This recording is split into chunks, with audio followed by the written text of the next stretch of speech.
being the World Social Justice Day, what a day and a time to raise social awareness about selective sex determination, female feticide and girl-child neglect. A paper has been published in 2020 by the United Nations Population Fund. It is called The Sex Ratio at Birth in India, Recent Trends and Patterns 2020. The sex ratio at birth in India has become more masculine in the recent decades. The imbalance in sex ratio stems from strong son preference, combined with declining fertility and the availability of and access to sonographic techniques during pregnancy.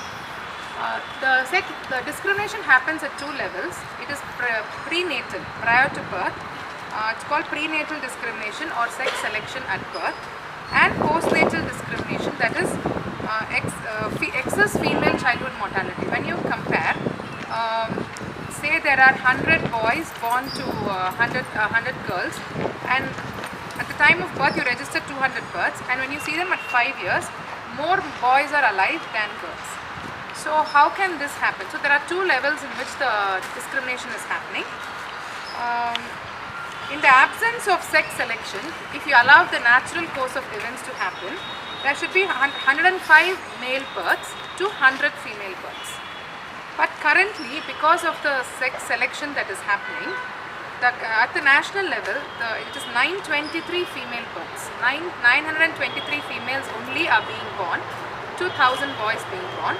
The worst is that's at the national level, and there is a clear trend towards bad ratios towards northwestern part of our country. And like Uttarakhand is the worst with 840, and Rajasthan is close with 843 is their sex ratio. In the southern states, Kerala, Tamil Nadu are actually pretty good, above the national average. But in the last report in Karnataka, it has actually come down. In Karnataka, among the cities, Delhi is the highest with selective sex determination. Second is Bangalore.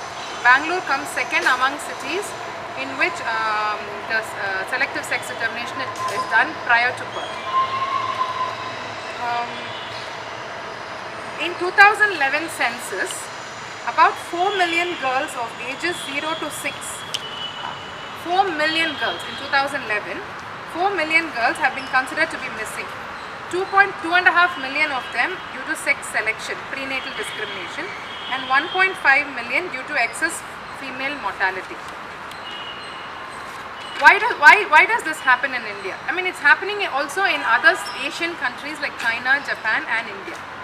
So son preference is a deep-rooted cultural phenomenon in many countries including India, which results in discriminatory and harmful practices against women and girls.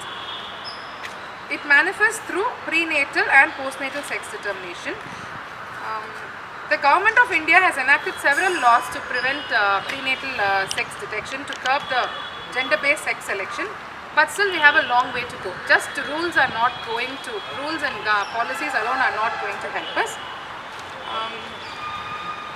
So what are the reasons? Why in India female babies are considered a taboo still in 2021 compared to the male children? First one is economic situation. People think that a girl child means more expense because of the dowries and other things that have to be given at marriage. Second one is some religious sentiments say that son, you're supposed to stay with your son in your old age, and the son will take care of you. And then social discrimination, where it is scary to grow a girl. I mean, it's not safe for her to go out into the streets, and so for many social reasons. So what is the effect of selective sex determination at birth? So me as a doctor, I see around 30 patients a day, and at least 15 of them will ask me, "Doctor, what is the baby? What is the baby? Is it a girl or is it a boy?" At least 60 to 70% is out of inquisitiveness to know what dress to buy, how to get ready for the paper, to buy a yellow crib or a pink crib or a blue crib. 70% of them may be due to that, but 30% of the people are because they want to know whether they want to carry on the pregnancy or not. Because if they already have a girl child, most of them, when they ask me the question, I go back and ask, "Is this your second child?" They say yes. Then I ask, "Is your first child a girl?" They say yes. So when the first child is a girl, the second one they want it to be a boy. And the selective sex determination is higher with the higher birth orders. Say they have 2 to 3 girl child, then they definitely do not want to have, and they keep pestering, doctor, what is the baby, what is the baby, what is the baby. So though we get the government has enacted many rules, and we get a consent form from them before they enter the scan room that they will not ask us. But invariably, everybody asks us the question, what is the baby? So there are many quacks and others who are still revealing the sex of the baby, which is for a very high price. I mean, for 10,000, 15,000, we know in many rural areas, 10,000, 15,000 they charge for an ultrasound, and they are still doing it. So, what is the effect of, if this continues, if the selective sex selection at birth and girl child neglect continues, what happens? So, how is a girl child neglected? Why is the female child mortality higher? See, if a girl child falls sick, many people in the lower socio-economic status, they do not take the girl child to the hospital. They like, it's okay, they try to give some home remedies, and they think, okay, it will be alright, it's a girl child. But at the same time, if a boy child falls sick, they at once immediately take to the hospital, they give medical care. And second reason is nutrition. There's a false belief that a boy child needs more food than a girl, and so preference, all the male men of the household are given all the food, and I'm talking about the lower socio-economic status, not the middle class or the other people. So these are the reasons why girl child mortality has increased. So what is the effect of it? So example, if you take in Rajasthan or Punjab, there are so many male children compared to girls, and when they grow up, say there will be 1,000 men or only 840 girls, then how will they find spouses to get married to? So this leads to an imbalance in the society. At say 25 to 30 years, there are so many more men compared to the number of females.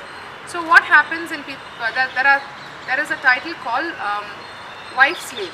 People go to other states and traffic women, bring them under duress and keep them in their home as their wife and treat them like a slave, because they do not get in their same caste or religion, they do not get a wife.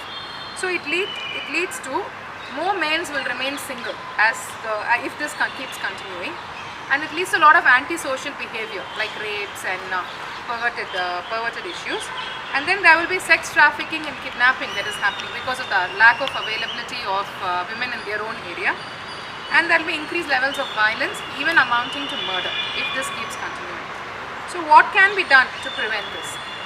So the technology is required, but it has to be used with wisdom and a lot of discretion as to what can be done and what cannot be done with the ultrasound machine, and a lot of education and awareness needs to be created among the various cadres of the medical field, including from the nurses or the paramedical workers till the consultants.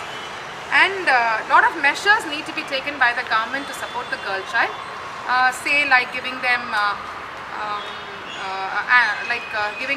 free education, or say if the education of the girl child is taken care of, then maybe the parents will not think that okay, they are a burden, and providing better nutrition to the girl children. So many measures have to be taken, and protection of the girl child when they grow up and all that. And then legislation and policies need to be enacted. Example, the three things that mainly need to be taken care of are inheritance laws. Majority of the Indian laws say that the male children will inherit the property, and so the girl children do not get the property. That is another major discrimination against the girl children. And then second is a dowry thing that is still in existence. And then social protection of the parents in old age. The government has to come forward to make measures for the social protection of the parents. So if the parents, like abroad, there are social agencies which take care of the retired couple and all that. So here in India, since that social protection is not available, people think that the boy will take care of us. But actually the boy will, in real life scenario, that may not be the case. More often it's the girl children who are very empathetic towards the parents. But so if the government can enact policies for the social protection of the senior citizens, then that could also help against the selective sex reduction. And finally, education. Continue to educate the masses and raise awareness through organizations like Jeevan and other organizations here, so that the selective sex reduction and girl child neglect will come down. Thank you.